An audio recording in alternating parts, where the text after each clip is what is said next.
മറയേണ്ടതോർത്ത്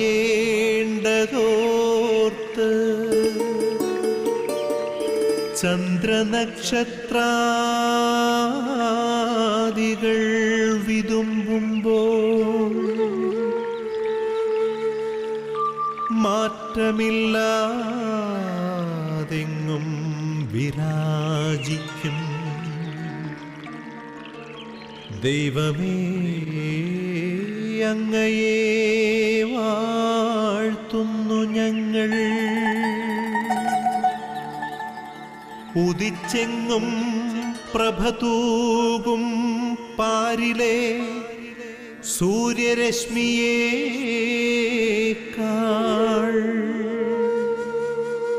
പ്രശോഭിച്ചെന്നും പ്രസാദമേകുന്ന ദൈവമേ, അങ്ങേ മഹിമാവെത്ര മനോജ്ഞം. യേശുവിൽ പ്രിയമുള്ളവരെ, ദൈവമായ കർത്താവ് നമ്മുടെ ആയുസ്സിലേക്ക് ഒരു പുതിയ ദിനം കൂടി ചേർത്ത് തരികയാണ്. ദൈവത്തിൻ്റെ നമ്മെക്കുറിച്ചുള്ള കരുതലും കരുണയുമാണ് ഓരോ ദിനവും നമുക്ക് ദൈവം ആയുസ്സിലേക്ക് കൂട്ടിച്ചേർത്ത് നൽകുന്നത്. ദൈവത്തിൻ്റെ വലിയ സ്നേഹത്തെ തിരിച്ചറിഞ്ഞ് ഈ പ്രഭാതത്തിൽ ദൈവമായ കർത്താവിന് നമുക്ക് നന്ദി അർപ്പിക്കാം. ഏറെ പ്രതീക്ഷകളോടെയാണ് ദൈവം ഓരോ ദിനവും നമുക്ക് നൽകുന്നത്. ദൈവത്തിൻ്റെ ആ പ്രതീക്ഷകളിലേക്ക് ഉയർന്നു ജീവിക്കുവാൻ കർത്താവെ ഞങ്ങൾക്ക് കൃപ തരണമേ എന്ന ഈ പ്രഭാതത്തിൽ നമുക്ക് ദൈവമായ കർത്താവിനോട് പ്രാർത്ഥിക്കാം. പരിശുദ്ധ മറിയമാണ് പ്രഭാത വിരുന്ന് ശുശ്രൂഷയുടെ സ്വർഗീയ മധ്യസ്ഥ. അമ്മയോട് ചേർന്നുള്ള പ്രാർത്ഥനയാണ് ഈ ശുശ്രൂഷ ഓരോ പ്രഭാതത്തിലും വലിയ അനുഗ്രഹമായ അഭിഷേകമായി അനേകായിരങ്ങളിൽ കടന്നു ചെല്ലുവാൻ ശക്തിപ്പെടുത്തുന്നത്. പരിശുദ്ധ അമ്മയുടെ മുമ്പിലെ ഹൃദയത്തോട് ഈ പ്രഭാത വരുന്ന ശുശ്രൂഷയെയും ഓരോ പ്രഭാതത്തിലും TV സ്ക്രീനിൻ്റെ മുമ്പിലായിരുന്ന വചനം കേട്ടും പ്രാർത്ഥിച്ചും ആത്മീയ ഉണർവ് തേടുന്ന അനേകായിരങ്ങളെ നമുക്ക് സമർപ്പിക്കാം. രാപകൽ ഈ ശുശ്രൂഷയ്ക്ക് വേണ്ടി കഠിനാധ്വാനം ചെയ്യുന്ന എല്ലാ പ്രേക്ഷിത മക്കളെയും അമ്മയുടെ മുമ്പിലെ ഹൃദയത്തോട് ചേർത്ത് വെച്ച് നമുക്ക് അമ്മയുടെ മാധ്യസ്ഥം യാചിക്കാം. നന്മ നിറഞ്ഞ മറിയമേ സ്വസ്തി, കർത്താവ് അങ്ങയോട് കൂടെ സ്ത്രീകളിൽ അനുഗ്രഹിക്കപ്പെട്ടവളാകുന്നു. അങ്ങയുടെ ഉദരത്തിൻ ഫലമായി ഈശോ അനുഗ്രഹിക്കപ്പെട്ടവനാകുന്നു. പരിശുദ്ധ മറിയമേ തമ്പുരാൻ്റെ അമ്മേ, പാപികളായ ഞങ്ങൾക്ക് വേണ്ടി ഇപ്പോൾ ഞങ്ങളുടെ മരണസമയത്തും തമ്പുരാനോട് അപേക്ഷിക്കണമേ. ആമേൻ. യേശുവിൽ പ്രിയമുള്ളവരെ, ഈ ദിന ദൈവമായ കർത്താവ് നമുക്ക് നൽകുന്ന തിരുവചനങ്ങളെ കേൾക്കുവാനായി പ്രാർത്ഥനാപൂർവ്വം നമുക്കൊരുങ്ങാം. ദൈവത്തിൻ്റെ പരിശുദ്ധാത്മാവാണ് വചനം കേൾക്കുവാനും ഗ്രഹിക്കുവാനും നമ്മെ കഴിവുള്ളവരാക്കുന്നത്. ആ പരിശുദ്ധാരൂപിയോട് ഈ പ്രഭാതത്തിൽ നമുക്കൊന്ന് ചേർന്ന് പ്രാർത്ഥിക്കാം. പരിശുദ്ധാത്മാവായ ദൈവമേ, പ്രഭാതത്തിൽ ഞങ്ങളൊന്ന് ചേർന്ന് അങ്ങേ ആരാധിക്കുന്നു, സ്തുതിക്കുന്നു, നന്ദി പറയുന്നു.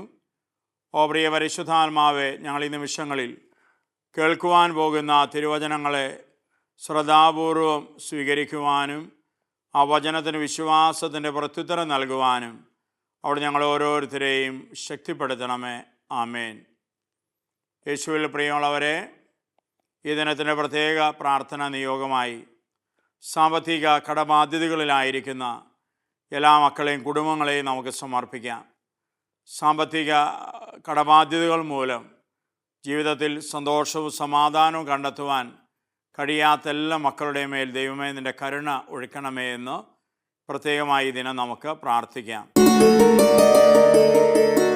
പരിമളത്തിനുറവയാം നറുസൗരഭ്യമാകട്ടെ ഞങ്ങളുമീ മണ്ണിൽ.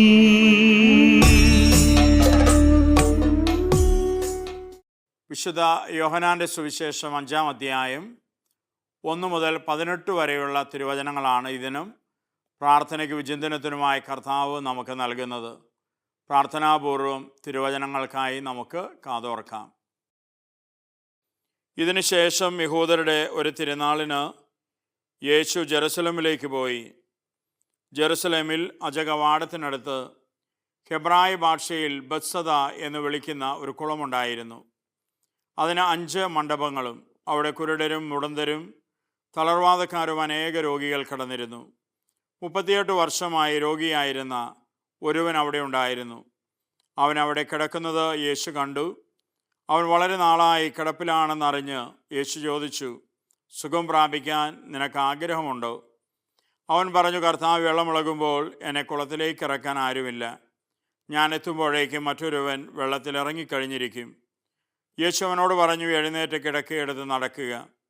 അവൻ തൽക്ഷണം സുഖം പ്രാപിച്ച് കിടക്കയെടുത്ത് നടന്നു.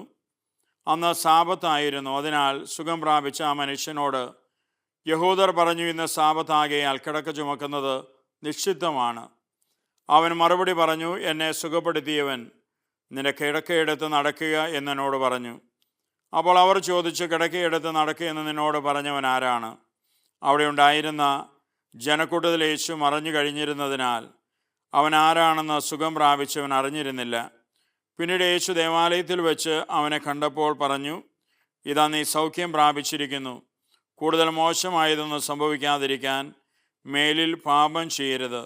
അവൻ പോയി യേശുവാണ് തന്നെ സുഖപ്പെടുത്തിയതെന്ന് യഹൂദരെ അറിയിച്ചു. സാബത്തിൽ ഇപ്രകാരം പ്രവർത്തിച്ചതിനാൽ യഹൂദർ യേശുവിനെ ദ്വേഷിച്ചു.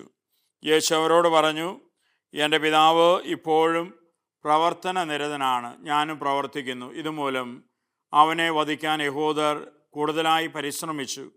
കാരണം അവൻ സാബത്ത് ലംഘിക്കുകയും മാത്രമല്ല, തന്നെ ദൈവതുല്യനാക്കിക്കൊണ്ട് ദൈവത്തെ തൻ്റെ പിതാവെന്ന് വിളിക്കുകയും ചെയ്തു. യേശുവിൽ പ്രിയമുള്ളവരെ, യോഹന്നാൻ്റെ സുവിശേഷത്തിൻ്റെ 5-ാം അധ്യായത്തിൽ നിന്നാണ് നാം തിരുവചനങ്ങൾ കേട്ടത്. യേശു ബെത്സദ കുളക്കരയിലേക്ക് ചെല്ലുമ്പോൾ 38 വർഷമായി തളർവാദം പിടിച്ച് അവിടെ കിടന്നിരുന്ന ഒരു മനുഷ്യനെ കാണുമ്പോൾ ഈശോ അവനോട് ചോദിക്കുകയാണ്, സുഖം പ്രാപിക്കാൻ നിനക്ക് ആഗ്രഹമുണ്ടോ? പ്രിയമുള്ളവരെ, വലിയ ദുഃഖ നിരാശയിലാണ് ആ രോഗി അവിടെ കഴിഞ്ഞിരുന്നത്. സുഖം പ്രാപിക്കാൻ നിനക്ക് ആഗ്രഹമുണ്ടെന്ന് ചോദിക്കുമ്പോൾ തൻ്റെ ഉള്ളിൻ്റെ കൈപ്പേറിയ അനുഭവം അവൻ ഈശോയോട് പങ്കുവയ്ക്കുകയാണ്. കർത്താവ്, വെള്ളം ഇളകുമ്പോൾ എനിക്ക് മുമ്പേ മറ്റാരെങ്കിലും ഇറങ്ങിക്കഴിഞ്ഞിരിക്കും. ഞാൻ ഇറങ്ങാൻ അടുത്തു വരുമ്പോഴേക്കും മറ്റൊരുവൻ ഇറങ്ങി സൗഖ്യം പ്രാപിച്ചിരിക്കും. അതാണ് അവൻ്റെ സങ്കടം, അവൻ്റെ ദുഃഖം, അവൻ്റെ പരാതി. ഒരുപക്ഷെ അനേക വർഷങ്ങളായി തന്നെ കുളക്കരയിൽ കഴിഞ്ഞിരുന്ന, സൗഖ്യം പ്രതീക്ഷിച്ച് കഴിഞ്ഞിരുന്ന ഒരു രോഗിയാണ് അവൻ. പ്രിയമുള്ളവരെ, അവൻ്റെ ആ വേദന കേൾക്കുമ്പോൾ ഈശോ അവനോട് പറയുകയാണ്, കിടക്കയും എടുത്ത് എഴുന്നേറ്റ് നടക്കുക. പ്രിയമുള്ളവരെ, വ്യവസ്ഥകളില്ലാതെ, ഉപാധികളില്ലാതെ അവനോട് എഴുന്നേറ്റ് നടക്കാൻ കർത്താവ് ആവശ്യപ്പെടുകയാണ്. ഇതാണ് ദൈവത്തിൻ്റെ ശക്തി എന്ന് പറയുന്നത്. പലപ്പോഴും മനുഷ്യരായ നമ്മളെല്ലാവരും ജീവിതത്തിൽ ദൈവത്തിൻ്റെ അനുഗ്രഹങ്ങൾക്കായി നാം തന്നെ പലപ്പോഴും ഉപാധികളും വ്യവസ്ഥകളും ഒക്കെ വയ്ക്കുന്നവരാണ്. ആ വെള്ളത്തിലിറങ്ങാതെ താൻ സൗഖ്യം പ്രാപിക്കുമെന്ന്, അവൻ്റെ വാക്കുകളാൽ ഞാൻ സൗഖ്യം പ്രാപിക്കുമെന്ന് വിശ്വസിക്കുവാൻ ആ തളർവാദ രോഗിക്ക് കഴിഞ്ഞു എന്നതാണ് അവൻ്റെ ജീവിതത്തിൽ സൗഖ്യത്തിലേക്ക് വഴിതെളിക്കുന്നത്. അവൻ ചോദിക്കുന്നില്ല, കർത്താവേ, നീ എന്നെ പിടിച്ച് വെള്ളത്തിലേക്ക് ഇറക്കിയാൽ മതി, ഞാൻ സൗഖ്യം പ്രാപിച്ചുകൊള്ളും എന്ന് വേണമെങ്കിൽ നമ്മെപ്പോലെ അവനും പറയാമായിരുന്നു. കർത്താവ്, വെള്ളത്തിലിറങ്ങാതെ ഞാൻ എങ്ങനെയാണ് സൗഖ്യം പ്രാപിക്കുക? നീ എന്നെ വെള്ളത്തിലേക്ക് ഇറക്കാതെ എന്നോട് എഴുന്നേറ്റ് കിടക്കയെടുത്ത് നടക്കാൻ പറയുന്നത് അത് എന്ത് ഭോഷത്വമാണ് എന്ന് പോലും സാധാരണക്കാരായി നമ്മൾ ഒരുപക്ഷെ പറയുമായിരുന്നു. പക്ഷെ അവൻ അത് പറയുന്നില്ല. കർത്താവിൻ്റെ വാക്ക് കേട്ട് അവൻ കിടക്കയെടുത്ത് നടക്കുകയാണ്. പ്രിയമുള്ളവർ, ഇതൊരു വലിയ ആത്മീയ വിശ്വാസ ജീവിതത്തിൻ്റെ വെളിപ്പെടുത്തലായിട്ട് വേണം നമ്മൾ കരുതുവാൻ. പലപ്പോഴും നമ്മുടെ വിശ്വാസ ജീവിതത്തിൽ ദൈവത്തിൻ്റെ അനുഗ്രഹങ്ങൾക്കായി നാം തന്നെ പലപ്പോഴും പല ചവിട്ടുപടികൾ വയ്ക്കുന്നവരാണ്. അതില്ലാതെ എൻ്റെ ദൈവത്തിന്, എൻ്റെ കർത്താവിന് എന്നെ സുഖപ്പെടുത്താൻ സാധിക്കും, എൻ്റെ ജീവിതത്തിൽ ഇടപെടാൻ പറ്റും, എന്നെ സഹായിക്കാൻ പറ്റും എന്ന് പലപ്പോഴും കരുതാൻ നമുക്ക് കഴിയാതെ പോകുന്നു. ഇതുകൊണ്ടാണ് പലപ്പോഴും പല അനുഗ്രഹങ്ങളും നമ്മൾ ആഗ്രഹിച്ചിട്ടും നമുക്ക് ലഭിക്കാതെ പോകുക. അതുകൊണ്ട് പ്രിയമുള്ളവരെ, ദൈവം സർവശക്തനാണെന്ന ആ പരമസത്യത്തിൽ പൂർണ്ണമായി വിശ്വസിച്ച് ഉറയ്ക്കുവാൻ നമുക്ക് കഴിയണം. ദൈവത്തിന് അസാധ്യമായി ഒന്നുമില്ല എന്ന വെളിപ്പെടുത്തപ്പെട്ട ആ ദൈവ തിരുവചനത്തെ ഹൃദയത്തിലേക്ക് പൂർണ്ണമായി ഏറ്റെടുക്കാനായിട്ട് സാധിക്കണം. അതുകൊണ്ട് ദൈവത്തിന് എൻ്റെ ജീവിതത്തിൽ, എൻ്റെ ജീവിതകാര്യത്തിൽ, എൻ്റെ രോഗങ്ങളിൽ, എൻ്റെ ഭാരങ്ങളിൽ, എൻ്റെ കഷ്ടനഷ്ടങ്ങളിൽ, എൻ്റെ തകർച്ചയിൽ ഇടപെടാൻ പ്രത്യേകമായ ഒരു ഉപാധികളുടെ ആവശ്യമില്ല. അവൻ്റെ ഒരു വാക്ക് മതി ഞാൻ സുഖം പ്രാപിക്കാൻ. ശതാധിപൻ്റെ വാക്കുകൾ നമ്മളെപ്പോഴും ഓർക്കണം. കർത്താവ് പറഞ്ഞു, ഞാൻ നിൻ്റെ ഭവനത്തിലേക്ക് വന്ന് നിൻ്റെ വൃത്തിനെ സുഖപ്പെടുത്താമെന്ന് അങ്ങോട്ട് ഈശോ പറയുമ്പോൾ ആ ശതാധിപൻ പറഞ്ഞത് ഓർക്കുക. കർത്താവെ, അങ്ങ് എൻ്റെ ഭവനത്തിൽ വരാൻ ഞാൻ യോഗ്യനല്ല, അങ്ങൊരു വാക്ക് ഉച്ചരിച്ചാൽ മതി, ഭവനത്തിൽ കിടക്കുന്ന എൻ്റെ ദാസൻ സൗഖ്യം പ്രാപിക്കും. പ്രിയമുള്ളവരെ, അതാണ് വിശ്വാസം. പലപ്പോഴും നമുക്കില്ലാതെ പോകുന്നത് ഈ വിശ്വാസം തന്നെയാണ്. നമുക്ക് തിരിച്ചറിയാം. അതുകൊണ്ട് ദൈവം എങ്ങനെ പ്രവർത്തിക്കും, ദൈവത്തിന് എങ്ങനെ പ്രവർത്തിക്കാനാകും എന്ന് നമ്മളാരും കരുതേണ്ട കാര്യമില്ല. നമ്മളാരും അതിനെക്കുറിച്ച് ചിന്തിക്കേണ്ട കാര്യമില്ല. വിശ്വാസത്തോടെ നീ നിൻ്റെ ജീവിത കാര്യങ്ങളെ, നിൻ്റെ ദുഃഖങ്ങളെ, നിൻ്റെ ഭാരങ്ങളെ, നിൻ്റെ രോഗങ്ങളെ കർത്താവിലേക്ക് ഉയർത്തി നീ ദൈവത്തോട് പ്രാർത്ഥിക്കുക, നിനക്കെന്തു വേണമെന്ന്.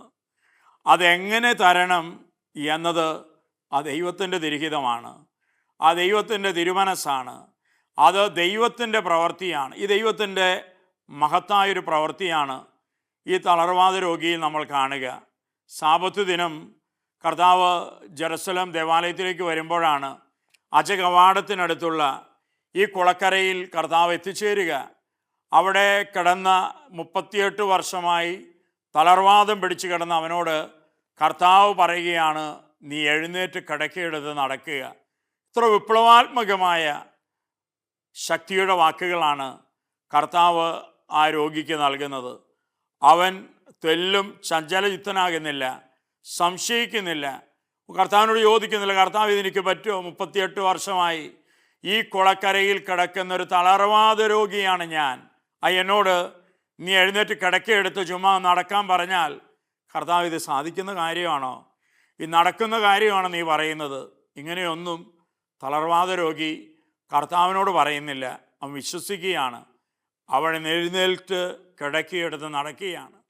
അവൻ ആ ദേവാലയത്തിന് ചുറ്റും കിടക്കയെടുത്ത് നടക്കുന്നത് കണ്ടപ്പോൾ ഫരിസേയരും നിയമജ്ഞരും അനേകർ ചോദിക്കുകയാണ്, നീ ആ കുളക്കരയിൽ കിടന്ന തളർവാദ രോഗിയല്ലേ? നീ എന്താ കിടക്കയെടുത്ത് നടക്കുന്നത്?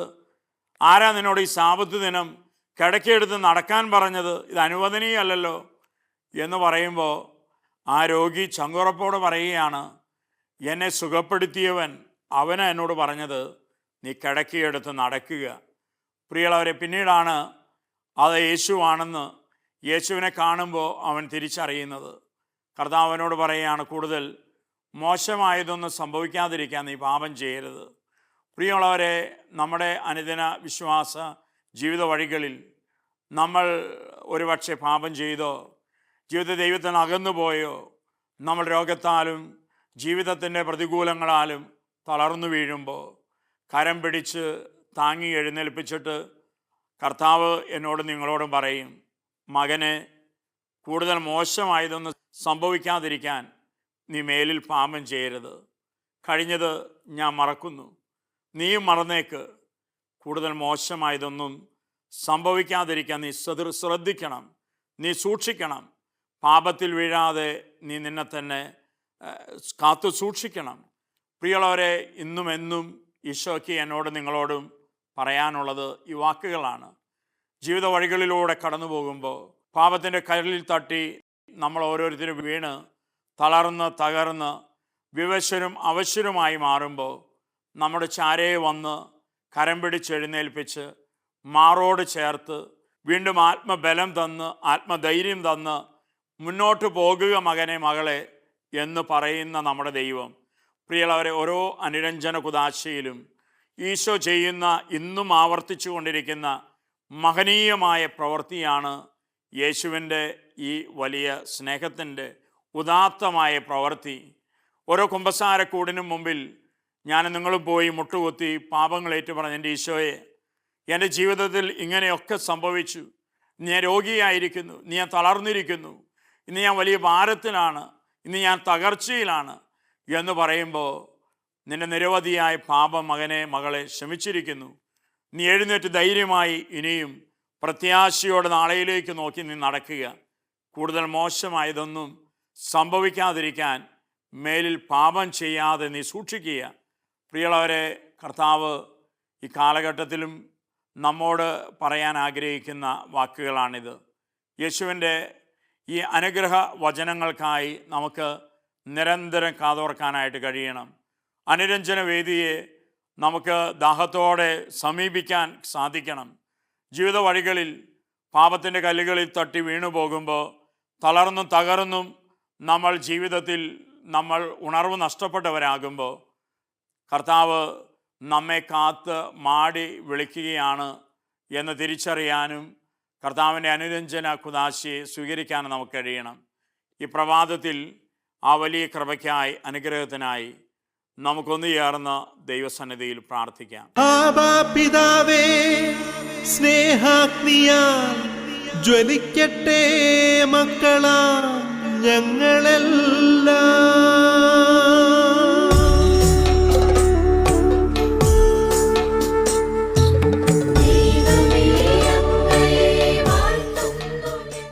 പിതാവായ ദൈവമേ, ഞങ്ങളൊന്നു ചേർന്ന് അങ്ങേ ആരാധിക്കുന്നു, നന്ദി പറയുന്നു. വാബാ പിതാവേ, അവിടുന്ന് പരിധികളില്ലാത്ത വ്യവസ്ഥകളില്ലാത്ത സ്നേഹമാണെന്ന് ഞങ്ങൾ തിരിച്ചറിയുന്നു. നല്ല ദൈവമേ, ഈ ഭൂമിയിലെ ജീവിതയാത്രയിൽ ഞങ്ങൾ തളർന്ന് പോകുമ്പോൾ നല്ല ദൈവമേ, നിരസന്നിധിയിലേക്ക് മടങ്ങി വരുവാൻ തക്കവിധം ഞങ്ങളുടെ ഹൃദയങ്ങളെ മനസ്സുകളെ നിൻ്റെ ദിവ്യസ്നേഹത്താൽ നീ നിറയ്ക്കണമേ. കർത്താവായ യേശുവേ, അവിടുന്ന് ബെത്സയിദ കുളക്കരയിൽ കിടന്ന ആരോഗ്യയോടെ നിൻ്റെ കിടക്കയെടുത്ത് നടക്കുക എന്ന് പറഞ്ഞ് അവനെ ബലപ്പെടുത്തിയതുപോലെ കർത്താവെ, ഞങ്ങൾ ജീവിതത്തിൽ അവശരും വിവശരുമാകുമ്പോൾ നിൻ്റെ അനുഗ്രഹ വചസ്സുകൾ നൽകി ഞങ്ങളെ ബലപ്പെടുത്തണമേ എന്ന് ഞങ്ങൾ പ്രാർത്ഥിക്കുന്നു. പരിശുദ്ധാത്മാവായ ദൈവമേ, ജീവിതത്തിൽ പലപ്പോഴും ദുഃഖദുരിതങ്ങളിൽ ഞങ്ങൾ അകപ്പെടുമ്പോൾ, മനസ്സ് ദുഃഖനിരാശയ്ക്ക് അടിമപ്പെടുമ്പോൾ പരിശുദ്ധാത്മാവെ, നിതാന്ത പ്രത്യാശയായി പ്രതീക്ഷയായി ഉണർവായി നീ ഞങ്ങളിലേക്ക് വന്ന് നിറയണമേ. അമ്മ ദൈവമാതാവേ, ജീവിതത്തിൻ്റെ പരിപരുത്ത കല്ലുകളിലൂടെയാണ് അമ്മ വിശ്വാസ വഴികളിലൂടെ കടന്നുപോയത്. അമ്മ എപ്പോഴും അമ്മയുടെ ഹൃദയം വിശ്വാസത്തിൻ്റെ ജ്വാലയാൽ ജ്വലിച്ചുകൊണ്ടിരുന്നു. അമ്മേ മാതാവേ, ഞങ്ങളുടെയും ഹൃദയങ്ങൾ വിശ്വാസത്താൽ ജ്വലിക്കുവാൻ അമ്മ ഞങ്ങൾക്ക് വേണ്ടി മാധ്യസ്ഥം വഹിക്കണമേ. സ്വർഗത്തിലായിരിക്കുന്ന വിശുദ്ധരെ ജീവിത വിശ്വാസ പരിശോധനകളിൽ ദൈവത്തിൽ ആശ്രയിച്ച് പ്രാർത്ഥന ദൈവത്തോട് ചേർന്നിരുന്ന് അതിനെയെല്ലാം ദൈവത്തിൻ്റെ കൃപയായും മഹത്വമായും നിങ്ങൾ കണ്ടെത്തിയതുപോലെ ഞങ്ങളുടെ ജീവിതയാത്രയിൽ ഞങ്ങളും വിശ്വാസത്തിൻ്റെ ഉന്നത കൃപയാലും ശക്തിയാലും നിറയപ്പെടാൻ നിങ്ങൾ മാധ്യസ്ഥം നൽകണമേ. ഞങ്ങളെ കാക്കുന്ന കാവൽ മാലാഖമാരെ, ദൂതന്മാരെ ജീവിത വഴികളിൽ എന്നും ഞങ്ങൾക്ക് സംരക്ഷണവും പരിചയവുമായി നിങ്ങൾ ഞങ്ങളോടൊപ്പമായിരിക്കണമേ. നിത്യം പിതാവും പുത്രനും പരിശുദ്ധാത്മാവുമായ സർവേശ്വര എന്നേക്കും. ആമേൻ.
വിൻസെന്റിൻ ജീവിതം എത്ര ധന്യം, അതെത്ര സുന്ദരം സുഹൃതപൂർണം.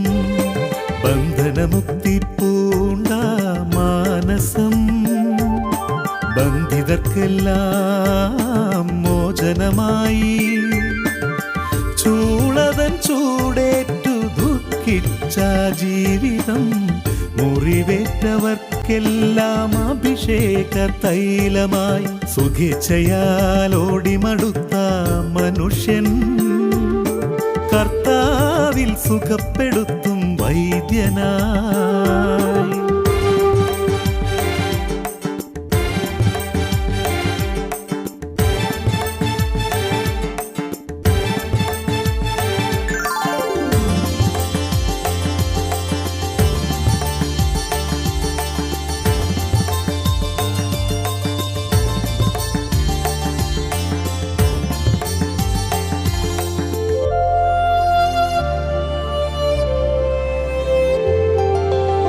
സ്ഥാനമാനമോഹം വെടിഞ്ഞ വൈദികൻ, ആത്മാക്കൾക്കായുള്ള അലച്ചിലായി.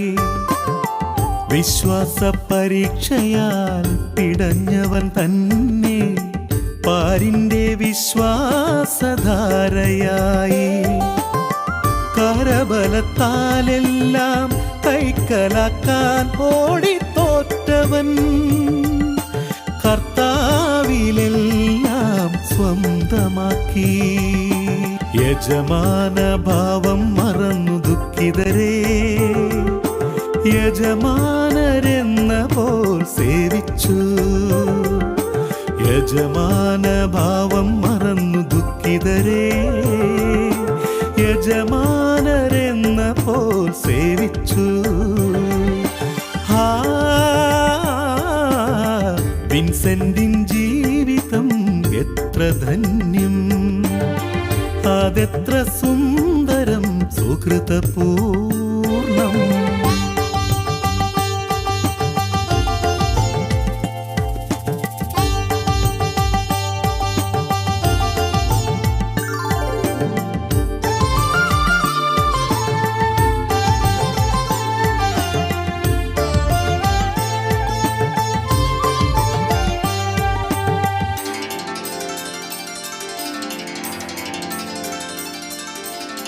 സ്വഹൃത്തിൽ ത്രിത്വഭാവം പേറിയ ജ്ഞാനി, സോദര ചിത്തതിൽ ത്രിത്വരൂപം ചാർത്തി. കരതാരിൽ തൊട്ടുരുമി ആ ദിവ്യ സ്നേഹം, കരയും പൈതങ്ങൾക്കായി പകർന്നേകി. ഹൃദയെ ജ്വലിച്ചൊരു തീജ്വാല സഹചരിൽ കത്തിച്ച്, വഴിവിളക്കു പോലവൻ നാട്ടിയല്ലോ. അധരെ തരിച്ചൊരു തിരുവചനം, അതിരുകളില്ലാതെ നൽകി വിൻസെന്റെന്നും. അധരെ തരിച്ചൊരു തിരുവചനം, അതിരുകളില്ലാതെ നൽകി വിൻസെന്റെന്നും. വിൻസെന്റിൻ ജീവിതം എത്ര ധന്യം, അതെത്ര സുന്ദരം സുഹൃതപൂർണം. ബന്ധനമുക്തി പൂണ്ട മാനസം, ബന്ധിതർക്കെല്ലാം മോചനമായി. ചൂളതൻ ചൂടേറ്റു ദുഃഖിച്ച ജീവിതം, മുറിവേറ്റവർക്കെല്ലാം അഭിഷേക തൈലമായി. സുഖേച്ഛയാലോടിമടുത്ത മനുഷ്യൻ, കർത്താവിൽ സുഖപ്പെടുത്തും വൈദ്യനായി.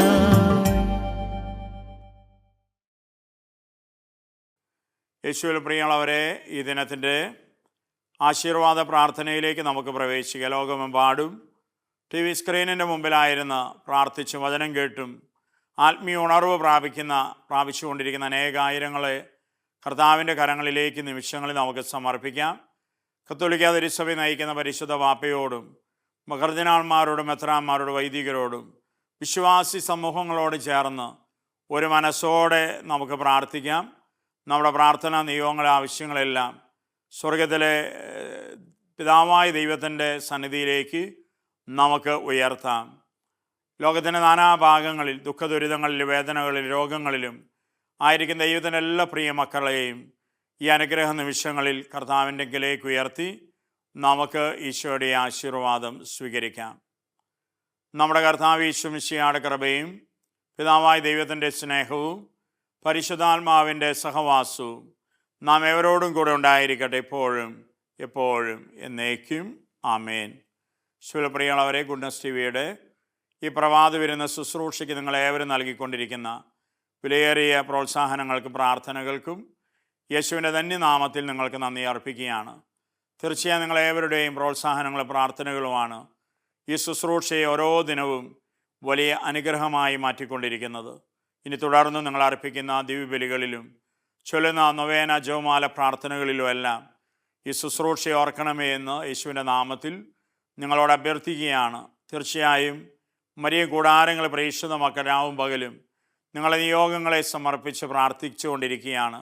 തക്ക സമയത്ത് നല്ലവനായ ദൈവം തൻ്റെ കരുണയും കരുതലും തളർവാദ രോഗിയുടെ ജീവിതത്തിൽ എന്ന പോലെ നിങ്ങൾക്ക് വെളിപ്പെടുത്തി തരട്ടെ എന്ന് പ്രത്യേകം ആശംസിക്കുന്നു, പ്രാർത്ഥിക്കുന്നു.